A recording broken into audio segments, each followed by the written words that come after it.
All right, welcome to another episode of LearnBiz, the podcast. Today we're talking with Kristin Kitchen. She is the owner of Dunn's Josephine Hotel. But before we get into that, I'm Lisa Kay, one half of LearnBiz, the podcast, here with the lovely Sandy B. How are you doing today? I'm doing great. It's Friday. Can't be bad. Absolutely. And now let's turn our attention to our guest. Welcome, Kristin. How are you today? Very good. How are you, ladies? Good, good. So glad you could join us. I think this is the first time that we've had someone in your industry on the show, in the as an hotel industry entrepreneur. So we're very excited to talk with you today. Great, great. I'm happy to talk And to you we'll guys. Yes, and we'll start off by you tell us a little bit about your background in general before we talk about the Dunn's Josephine Hotel. Well, I've been in the hospitality industry for 22 years now. I own a bed and breakfast in Cincinnati that is pretty large. It's a 10-room B&B. And it's a historic site that was part of the Underground Railroad. So my background is actually in history. So African American studies, and then, just searching out historic properties that have significance to African American history and culture. I love how you put those two together. So your undergrad was history, correct? Undergrad was business. So I was a business major. My graduate degree was in African American studies. Okay, so when did you know you were going to pair that up with real estate? When did that happen? Well, when 20 something years ago, there was an old historic home in Cincinnati that was part of the Underground Railroad. And I wanted to save the house. It was 6,000 plus square feet. And I wasn't going to be, there was no reason for me to live in it. So I thought, I'll invite other people to live in it and help me pay the gas and electric bill. So that's kind of when it all came together, because as a historian, I really wanted to save the house. And I had been a landlord for 10 or 12 years already. And so I just thought, what would it be like to be a landlord for a day? So I started on the venture of restoring this old, house that was built in the 1850s. So I thought, I was completely delusional about what the price was going to be, completely delusional about, historic laws and what was going to be required to actually open it. But, God is good, and he just stayed with my dumb self till I made it. That's totally awesome. And so now, after that experience, is that when you knew that you wanted to stay in this industry of working in, say, bed and breakfast, the hotel industry?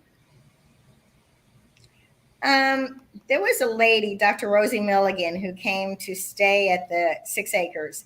And it was just an incredible group of African American historians, being one of them. And while we were all sitting in the living room by the fireplace, she told me, "I command you do this in every city in the country." And I was like, "Oh, so crazy! She's so crazy." But it just planted a little seed, and I never forgot that. And so, having the opportunity to expand the brand and to grow, we really see the need. What she showed me was the extreme need for there to be safe places that we could go that are about us and about our history, and to be able to have free and comfortable discourse. She really explained the value of that to me and told me to go and be great. I love that. I love that blessing that's sending you on your way. I'm going to have a lot more questions for you, but at this point, I'm going to turn it over to my partner, Sandy, to see if she has any questions for you. Actually, one of my first questions is, the Dunn's Josephine Hotel, you decided on the location of historic Overtown. What enticed you to come to Overtown? The same thing. I mean, African American history, and 12 years ago is how long I've been on this journey with the Dunn's Josephine. So they were going to restore. This was the last hotel in Overtown left over from the Jim Crow era.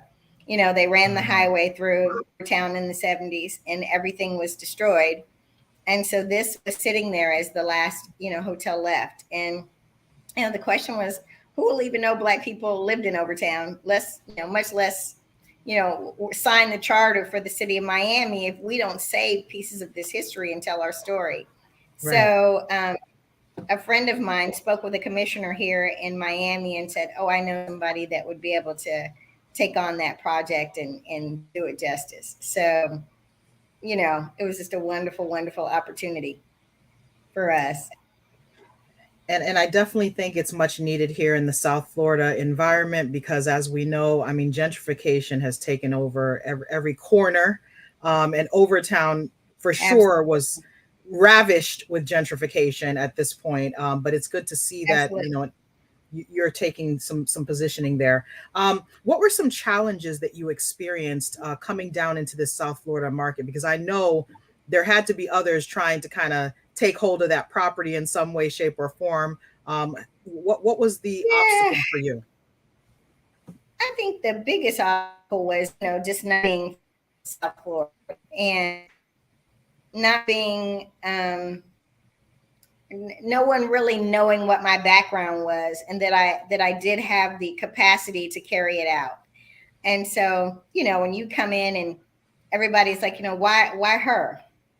And I'm a little bit clueless on a lot of that because I don't know South Florida politics and I don't realize that it was something that was, this community is very dear to the people that are from this community and have lived here for years. Right. And to bring in an outsider to come and restore the last historic hotel was a big deal. And I don't think I realized that. I just thought I was coming and, doing my best to be an asset to the community without really realizing that, I needed to get jumped in. So, now, we've done our job. So so they did a bit of hazing on you just to get you into the fold. Yes. So, but it's good because you what we didn't want to do. We always say that we didn't want to be in the community and not of the community. And the tagline for the Dunn's Josephine is when we thrive, our community thrives. So what does that mean? And what does that look like? That means we're going to pay people livable wages. We probably pay more than most hotels in Miami. And our profits are less, but our staff is happy. And, we wanted to hire people from within the community. And that's exactly what we've done. Everybody that works for us is right there with a 2-3 mile radius. So, that was really important to us. And I can put my fingers on the community every single day. Our staff lives down the street. Gotcha. That's wonderful. And when I think about the hotel industry, I can't think of anybody that I know that has ever, delved into it. I can't think of anyone who was a hotel owner and operator. What are some tips that you would have for folks who are interested in going into this realm and maybe doing what you're doing? Well, I think it's we've all kind of gotten a little bit more of a nibble in it because of Airbnb. That kind of opened up the door to where people could host and house people either in their spaces or in alternative spaces to give a little bit of a taste of the hospitality industry. Not to the degree that, that you own a hotel and there are 10,000 taxes in Miami and 10,000 permits in Miami and, that you got to have all your ducks lined up. But I think, having the opportunity to serve people is, just a gift. When I first started 6 Acres and, I was going to buy this big old house and invite people to come. I actually reached out to my deceased grandmother. I was like, okay, I'm going to have to channel you because she was a maid her whole life. And I was like, I'm gonna need all that skill set that you had to be able to pull this off. And so there was a bit of us that, it was a bit of me that already had some of those skills, because the breakfast table in the morning, she set it fabulously, and we had our teacups and our fancy dishes, and every time we went to her house, she set the table.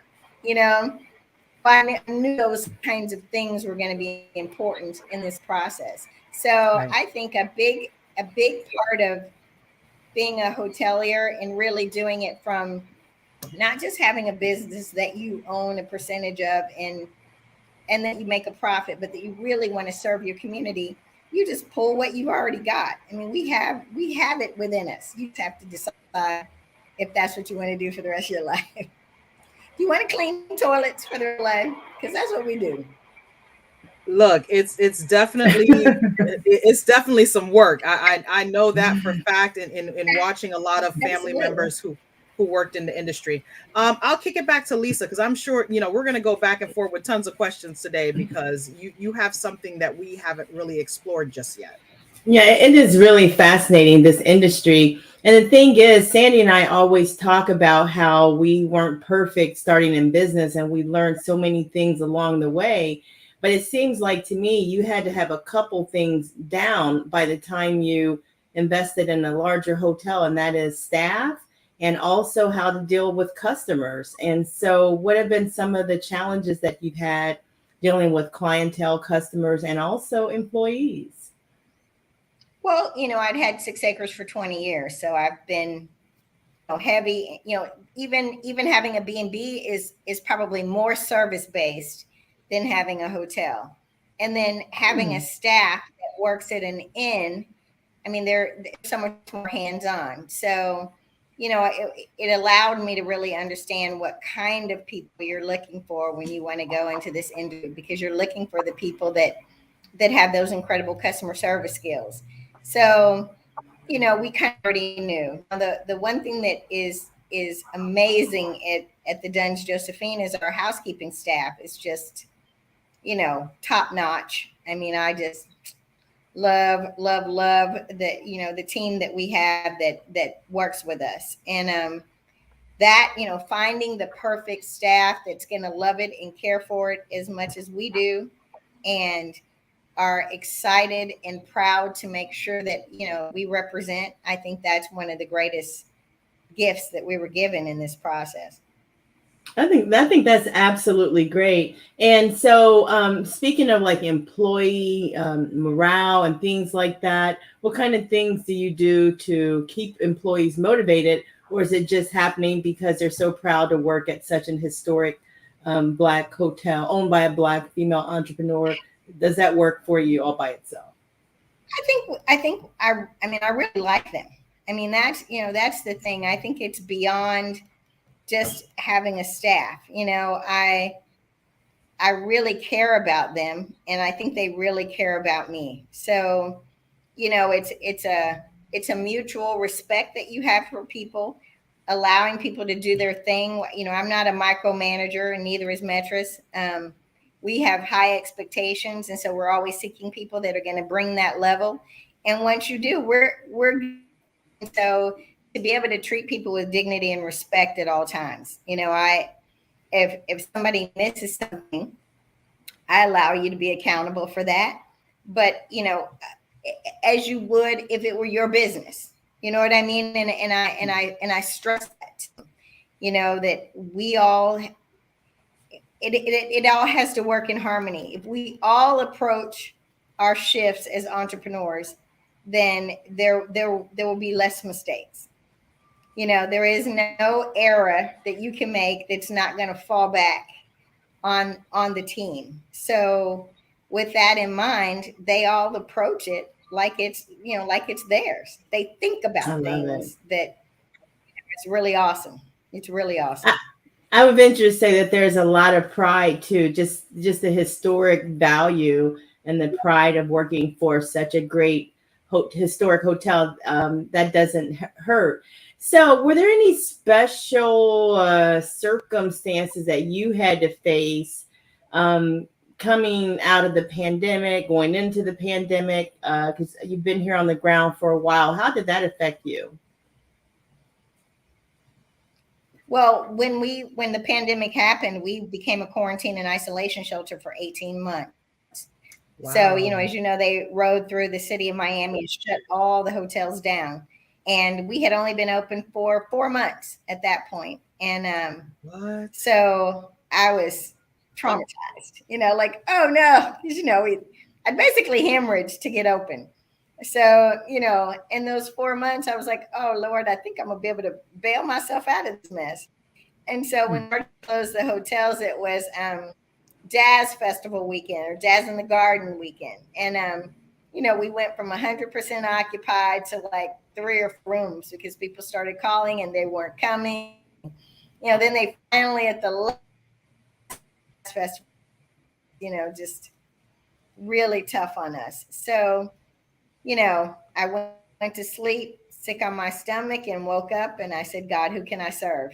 And I called the Miami-Dade Homeless Trust and asked if they needed to put anybody in a quarantine situation, and they needed to be isolated. Do they have that need? And like, can we bring you 3 people tonight? And that was the beginning of what became an relationship. Yeah. Wow. Yeah, our CEO was in our lobby the next day, and she sat down and we did it all in a handshake, basically, till we got to the point where we could do contracts. But we knew at that moment that we were going to work together and that they were going to bring it. Now, Metris Batts, who's our COO, he had 20 years of background in the business. It was a perfect tandem because social services is not my background, but it was hers. And so she jumped right in and took on, the challenge of managing that contract. That's awesome. So you helped some folks for 18 months during the pandemic. That's pretty 18 awesome. months during the pandemic. Yes. That was another wonderful opportunity to serve our community because, all the homeless shelters in Overtown. And the neighborhood is there are several homeless people that are right there in the neighborhood.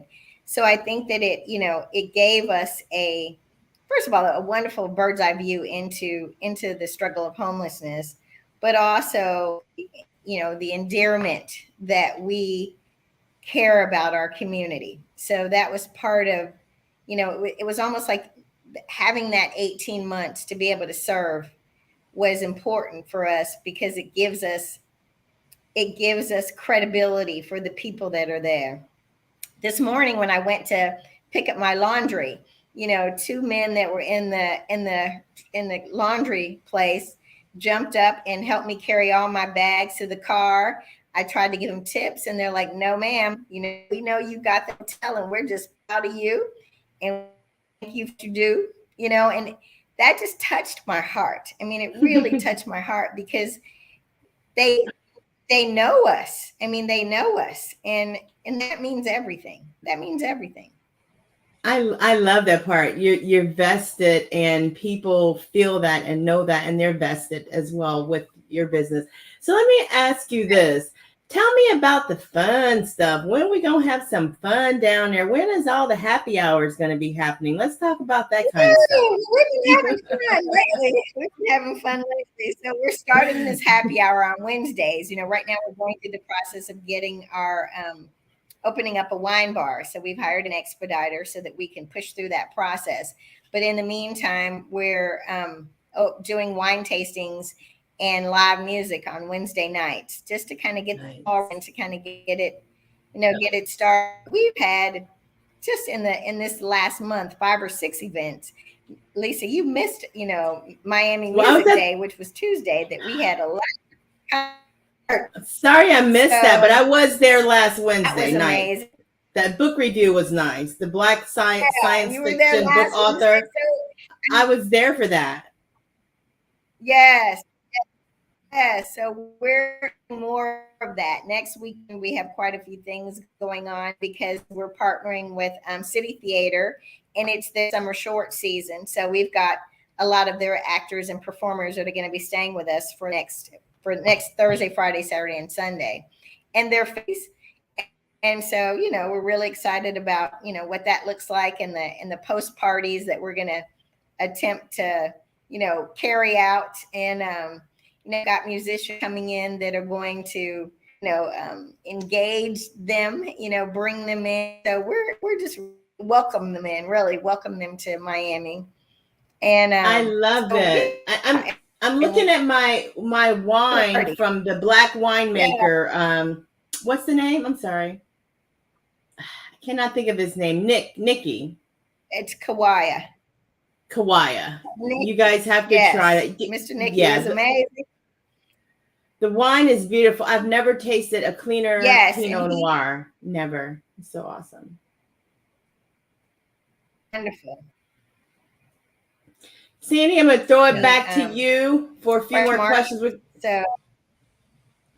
Yeah, his wine is at Fresh Market, guys. I don't know about anywhere else right now. I think it might be in some other stuff, but definitely Fresh Market. Might be Trader Joe's too.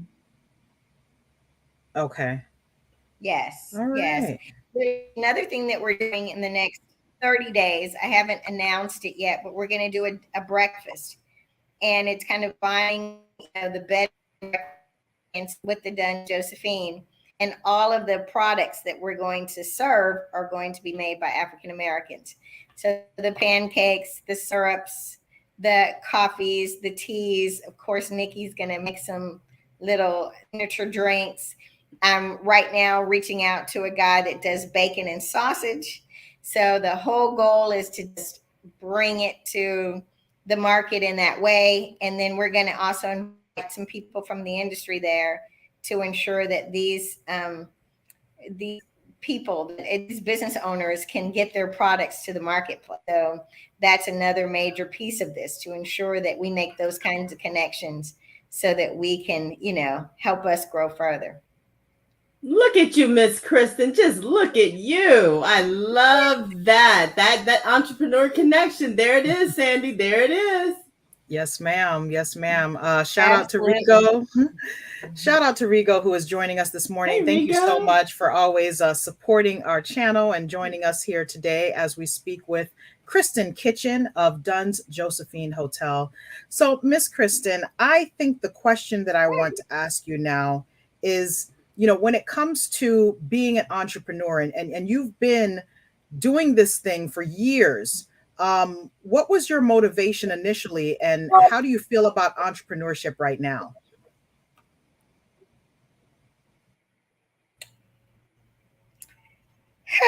Motivation. My motivation is I'm stubborn and I don't like to listen to other people tell me what to do. So I knew at 22 I wasn't going to act right. I got a job. I remember crying, coming home and crying and saying to my mother, am I supposed to put on these pumps and these hose and listen to this old dude tell me what to do till I die? And she was like, oh, I have to tell you about that. And I was like, this is not my real world. So, the secret that I would say to people is I went ugly early, so if you don't have anything, you have no capacity. So I became an entrepreneur at 22, a full, never looking back on 22. I just needed enough money to pay my $250 rent and my $37 car payment. So I waited tables at a pizza restaurant while I was building my little business, just to kind of get it and to make sure that I had enough money to pay the basic bills. And then the money that I made from my business, I could use it to help me grow. So so what's funny now is, when people would ask me, 25, 30 years ago, what does it take to be an entrepreneur, or what does it take to start this? I would tell people $20. You need $20. How much? $20 for $20. Business cards on GoDaddy. $20. $10 for business cards on Vistaprint, and $10 for a domain on GoDaddy. Boom, business, right? And while that's a super easy answer, it truly is what begins to plant that seed. So right. put your name on a business card and write your business, start to transfer that into somebody else's hands, that makes it. And I think, now that I'm growing and we're expanding and building new hotels, and, it may cost $10 million to build a new one. My thought process is so different, but I have to remind myself when I'm talking to young entrepreneurs that, it starts with these steps. It starts with having a backup plan. How are you going to eat while you're trying to build your business? And once you start from there, the opportunity to go, if you can keep your lights on without having to use the money from your business for those first 3 to 4 years, then there's a good chance that you're going to be able to make it if you stay committed to it. So, I'm an entrepreneur to my soul. I for 6 months when I got out of college, and that was it. I couldn't do it anymore. So you couldn't wear those pantyhose and that skirt and have that man telling you what to do for the rest of your life. I remember one time, because I used to wear long skirts and boots, because Lisa, we're from Ohio. It's cold in the winter. And he came to me and he said, Kristin, I would like for you to wear pumps and pantyhose. This is at a bank. And this is, in the 80s and 90s, they could still say this foolishness to you. And so I sat at his desk and I said, okay. And I went to the grocery store, bought a can of leg, set the egg on his desk. And I said to him, when you wear them, I'll wear them. And I turned around and I walked out. Kristin. So he couldn't say anything. I know. That's what happens when you're 22.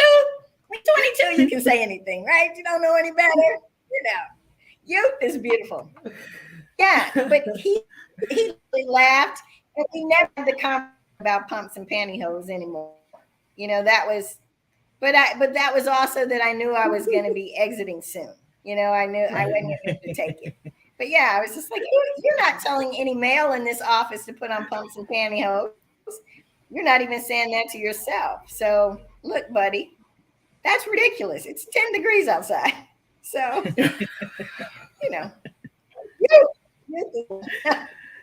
So needless to say, that entrepreneurship bug hit you in your 20s and you have never looked back from the pantyhose and pumps. I can never look. I love it. I wish that in my 20s I had developed. Me. They weren't for me. Yeah, I definitely agree with you. I wish in my 20s I had developed this idea of understanding that entrepreneurship was attainable. Like it was an option. I think growing up, many of us, it was always like, you got to go to school, you got to do this, you got to do that, you got to work for somebody. And it was like, but all these people are out here doing things and growing businesses, and they don't even have an education, or they have something, but they went out on their own to execute what they learned. I appreciate that message, because not many people say that. Absolutely. Let me Those see were here. great tidbits of wisdom for young folks. Now, is the hotel industry lucrative? And if folks of color want to get into that industry, what should they know about getting into the industry?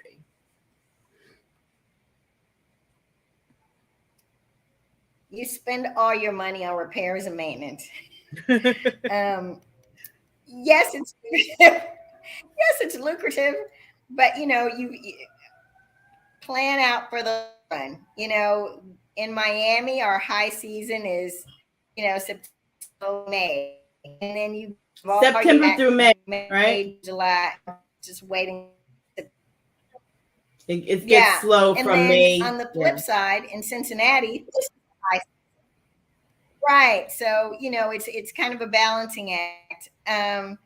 But just knowing how to manage your money, I think, is probably the biggest thing. Even when you're making a lot, save it, because you've got to be able to push yourself through all of the slow seasons, and it doesn't matter what you live in, you're going to have a season.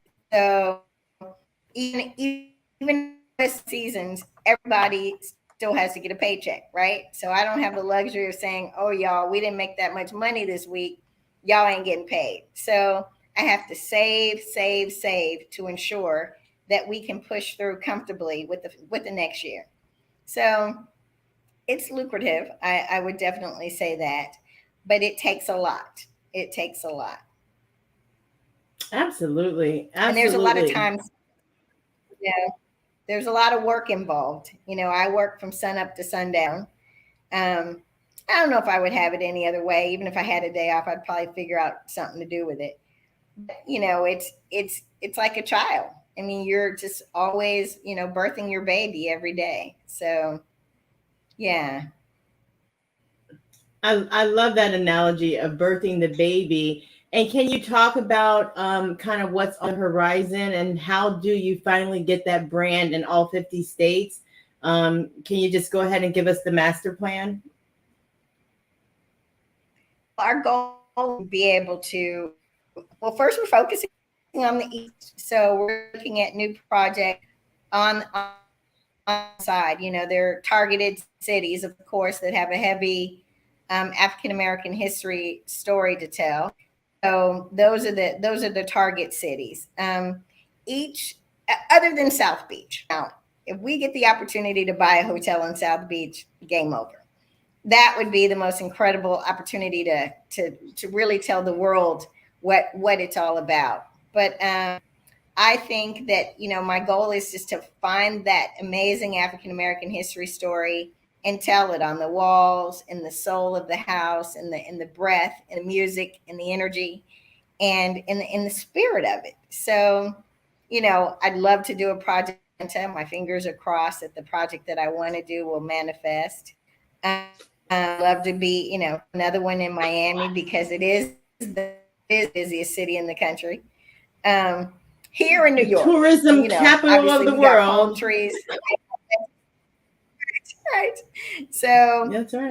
We don't have enough rooms at Josephine. We need more rooms. So I feel like just being able to identify those, I've got my list of 10 cities that I would love to go to. And, it's just about building relationships there. These are all, partnerships generally, and there's a capital stack that comes with every project that has to be in place in order for you to do it successfully, be able to pull it off successfully. So there's a lot of development that goes into the decision to buy a new hotel.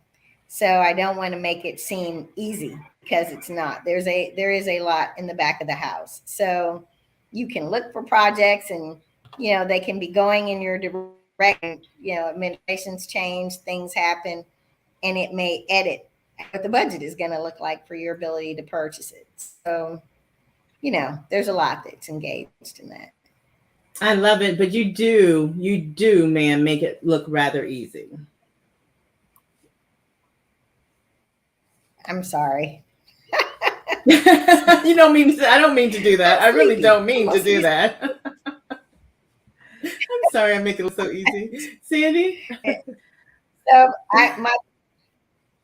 my battery is going to die on this computer. I realize I didn't charge it Okay, up, so we're just about finished. And we thank you. We thank you so much. We'll put up your contact information, and Sandy and I will be getting together to plan some events for LearnBiz down at the Dunn's Josephine. We can't wait. Yes, come for a happy hour and interview people and talk to people. I think that would be amazing. Yes, I think we're excited about that. We always have a ton of entrepreneurs, always inviting other entrepreneurs to the table. So I think it would be really amazing. I love it. Thank you for that. Fun. And so, yeah, it's so fun hanging out down there. I must say, just coming down for a weekend, just to hang out at the Dunn's Josephine is a great time. So we look forward to connecting with you, and we'll see you on Wednesday nights for some of your upcoming wine tastings and events. Thank you. Thank you. Good to see you all. Thank you so much, Miss Kristin. We appreciate you so much. Bye. So, guys, guest Kristin Kitchen coming to us from the hotel industry. She is the owner and operator of the Dunn's Josephine Hotel. You can check out their website to learn a little bit more. I can tell you right now that the Dunn's Josephine Hotel is basically a historic landmark in Overtown, which is a historic area here in Miami that has drastically been gentrified. But this is the last standing hotel of the era of Overtown. And basically, the rooms are decorated and dedicated to different individuals in, I guess I would call it, Renaissance history. They have a Josephine Baker room, a Langston Hughes, Zora Neale Hurston, Cab Calloway, Marcus Garvey, the iconic Duke Ellington, an ode to someone in our Black history. And this hotel stands to be positioned to really maintain a sense of Black history in South Florida, when, trust me, living in South Florida all these years, gentrification is one issue, but the pushing out of the Black community from historic areas is a whole nother conversation, because it's not just the gentrification that's at issue. It's literally, thinking about how they built a highway in the middle of Overtown, how they have brought in like commercial things. They have a train station down there. Like, there's a lot of things that have come in to really push the Black community out. But Dunn's Josephine Hotel really stands to do something special. Want to shout out to you, Doug.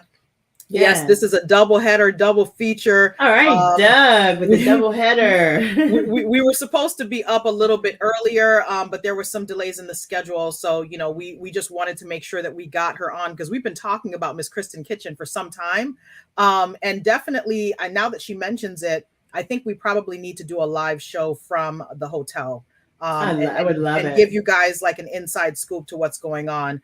Rigo asked a question that we'll have to ask her. How about putting a mural on the side of your hotel for history and to show the community? I don't remember the way the sides of the hotel are situated. I can actually probably pull up some images of the hotel so that you can get an idea, because honestly, it's just a beauty. There's just so much at this hotel. And when I started looking at the rooms, I was like, oh my God, I just want to go there.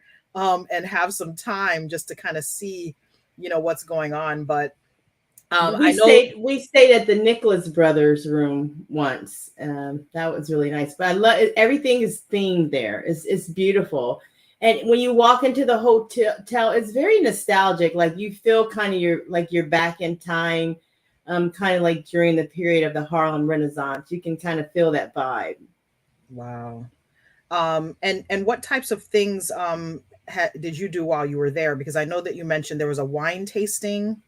Yes. So on Wednesday nights is when I think she's kicking off the wine tastings. They've already started for about a month, but there's something on Tuesday nights, Wednesdays night, and we're gonna have to call the hotel and get the schedule of their upcoming events, or go online, and we should be able to get the upcoming events. But for right now, she said every Wednesday night there's something like after work. Their wine tastings, and they always promote Black entrepreneurs at that hotel, which I really love for their events. Okay, that sounds like a plan. Mm-hmm. So, this was a great day for us to take a look at the hotel industry, because I know that there are some things that we haven't been able to tap into yet, but lately we've been getting some new hits. I know that we have someone next week that's going to be talking to us about the trucking industry. And if you know anything about the trucking industry, you know that it is a booming industry because of the level of technology that is hitting our retail space, the level of technology that is hitting our rapid shipping, because a lot of companies, whether it be Walmart, Amazon, your J.C. Penney's and Macy's, and everybody is shipping at this point. Everybody. Groceries. I mean, everybody is doing shipping. So what does that mean? The trucking industry is going to surely be a hub. However, it's going to be important too for people to learn kind of the tips and tricks and the ins and outs, because with, a boom, there are going to be a lot of people making money, but there are also going to be some that are going to be losing out because of the way things are situated. Yes. So I definitely want to kind of show you a little bit of some of her imagery from her Instagram. I don't know, Lisa, if anything looks familiar as we take a quick glance. That whole scene right there looks familiar. I was there last Wednesday for that. That was a book review. Ted Cummings is a patent attorney turned a science fiction novelist. Oh, He's wow. a Black science fiction novelist, one of very few Black sci-fi authors in the country. But this book was so good. Slumber is book one, and Awakening is book two. Sandy, all I have to say is you have to put Slumber on your reading list. Hey, we're about to do that then. We got to do And that. and the wine that's shown there is Quaya Farms. I believe that's the name of the wine. Is that Okay. Quaya? Yeah, I believe that's that gentleman right there is a Black entrepreneur, and he was Okay. also featured there. So she does a really great job of trying to bring together Black entrepreneurs in the same space. Quaya Cellars. Interesting. Yes, Black owned brand. him and his daughter own that that winery. Okay, awesome.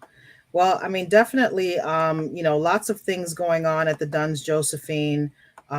Would love to look at the artwork, man. Just the Oh my artwork on God. the walls. I remember looking at a visual. How was the food? How did you enjoy the food there?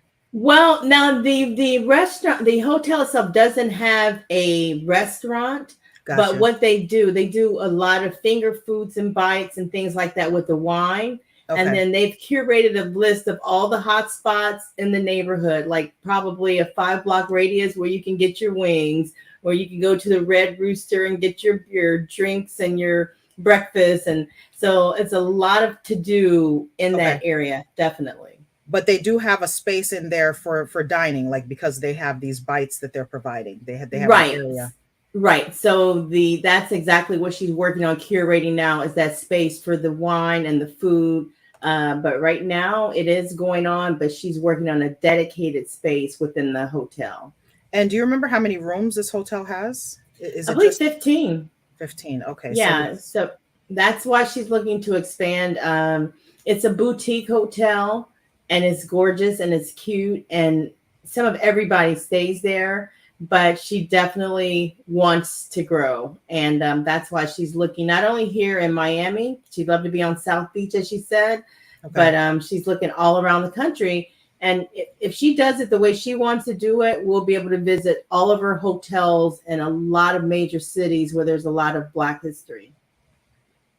Okay, and this hotel is owned by two Black women, is what it looks like.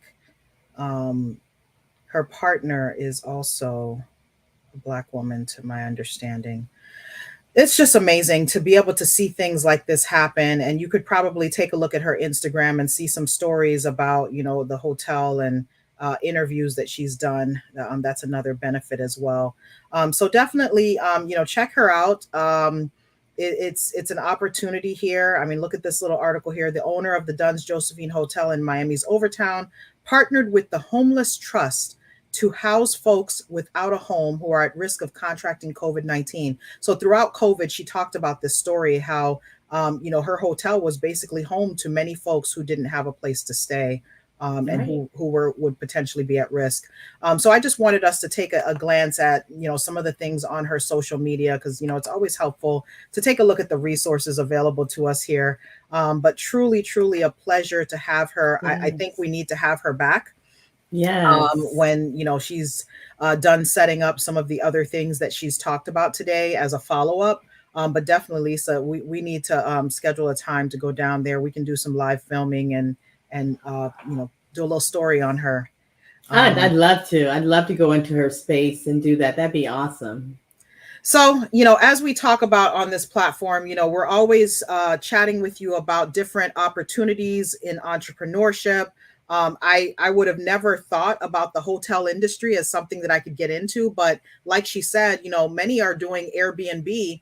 You're really touching some of the essence of the hotel industry, hospitality, and being able to curate experiences for people. And a lot of Yes. people who are doing Airbnb right now are adding some little, additions to their stay, whether it be certain things that are available in the home or in the apartment or in the room, Hmm. versus having other things that are experiences that are nearby, or access to different resources like a gym facility or a clubhouse and things like that.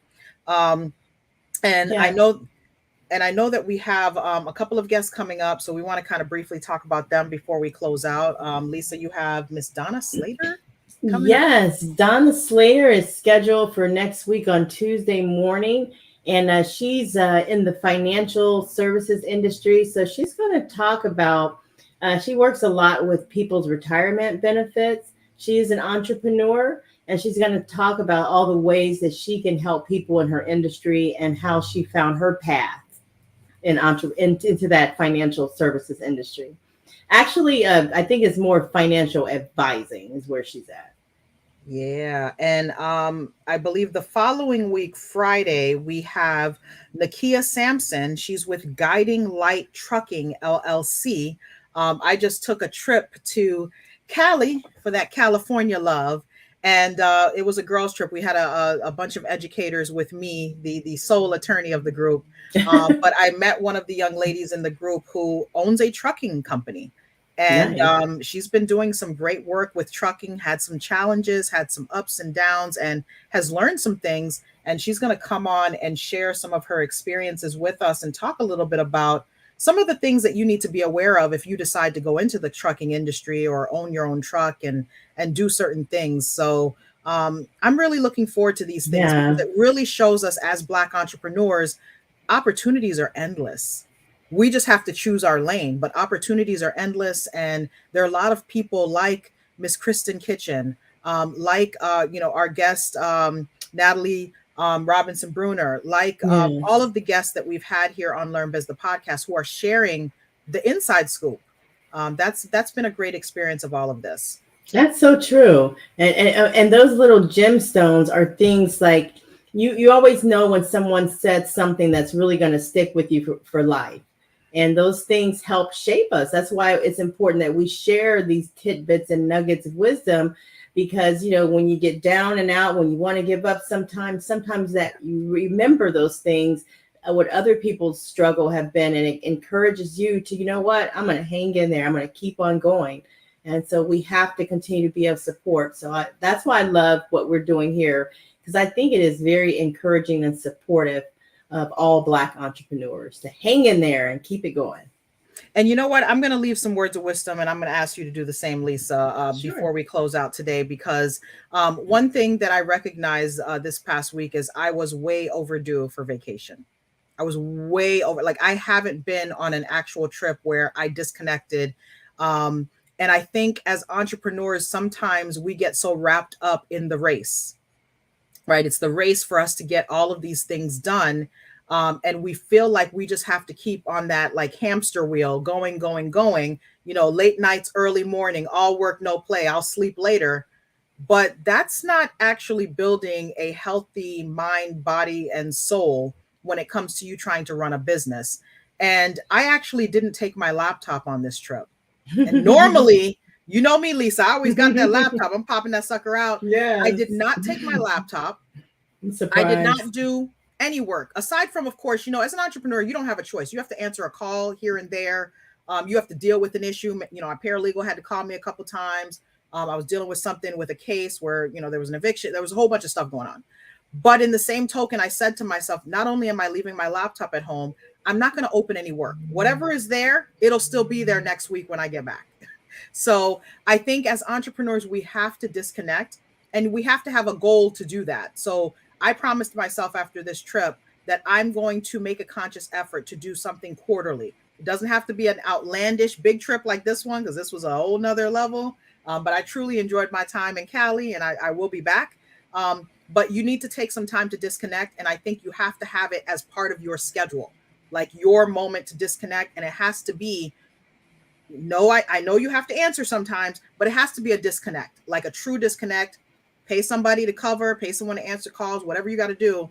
But you got to take a true disconnect. I'll leave you guys with that. And Lisa, you can go ahead with your thoughts. Wow, that's a real big one. And that's real talk. That's a health and wellness path right there, Sandy. And you're so right. You can take it for granted if you want to. I've heard of people ended up passed out at their jobs up under their desks from stress, from being overworked and ignoring those things that tell them that they should take a break. So thank you for sharing that. That's very important. For me, I would say one bit of advice I would give is that when you feel overworked and overloaded and just stressed, just remember you are not what you're going through. That frustration and that stress does not define you. So if you have to push back and disconnect for a few moments and regroup and say, okay, what am I doing again? And start over, do that. Because what I find is that more times than not, on any given day, I'm going in 2, 3, 4, 5 different directions, Right. sometimes within 1 hour. And it's happening regularly because of the different irons I have in the fire, so to speak. So maybe as you get older, it's not so good to have so many irons in the fire. I don't know. I'm learning some other lessons about that. I'll let you know by and by. But in the meantime, it's okay to just drop back, get that blank slate on your brain and say, woosah, breathe. Okay, what am I doing again? And go ahead and start over and pick it up from there. And don't let the frustration of whatever you're dealing with define you. Don't become depressed. Don't become downed thinking that you're not going to make it, or everybody on social media looks so successful. And Right. you know what? And you know that you're having, 2 tons of financial problems and then some. Right. Take that break, do what you can do.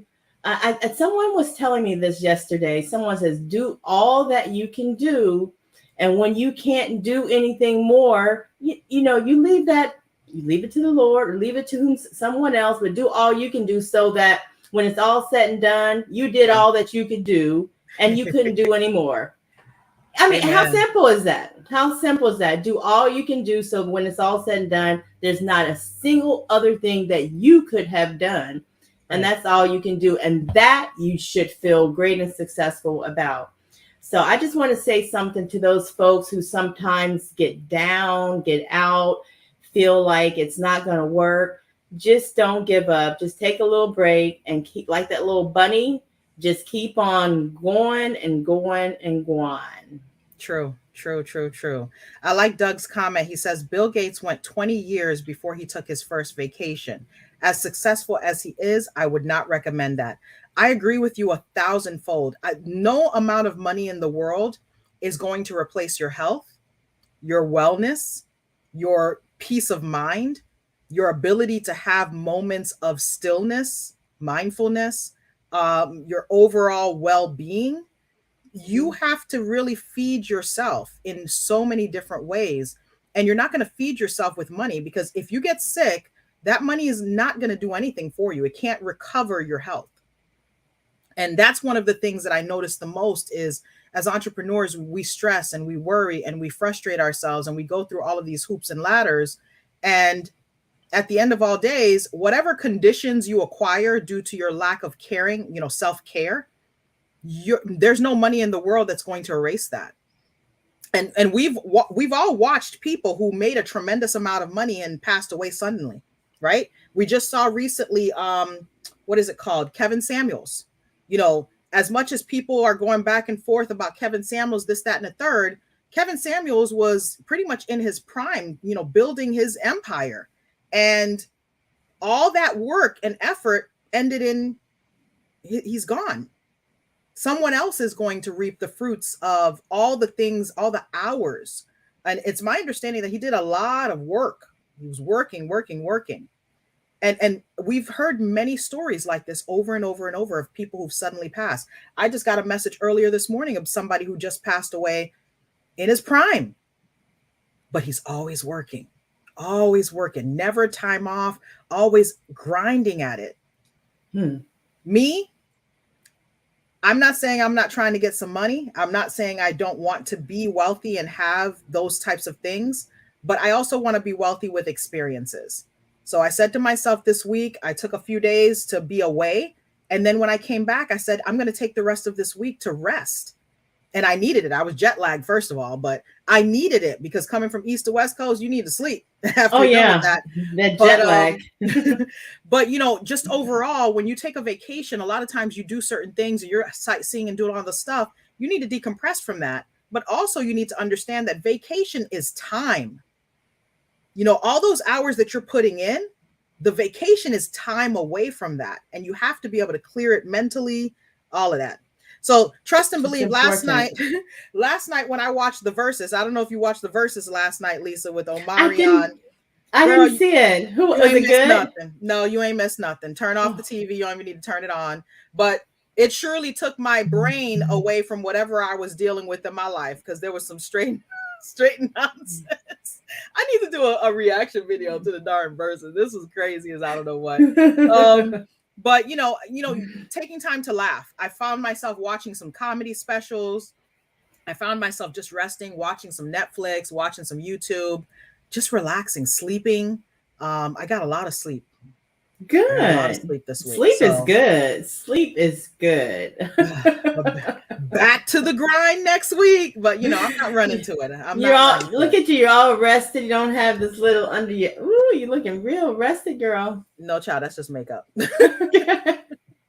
But, you know, thank you so much, Doug. Thank you so much, Rigo. Thank you so much for those of you that watch the replays, because somebody's watching the replays, because our views are going up. So somebody's watching the replays.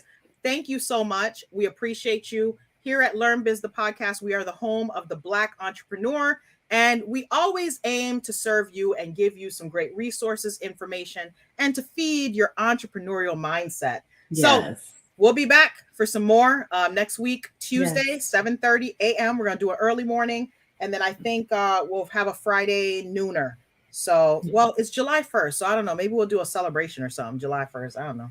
We'll talk about absolutely. We said we were going to also get something in on the Beehive. Oh man, it's going to be interesting. Maybe we should do that story on that Friday, because we definitely need to talk about this Beyonce's business mindset, because she really be doing some stuff, and that Beehive eats it all up. We got to talk about the Beehive mindset. Woo!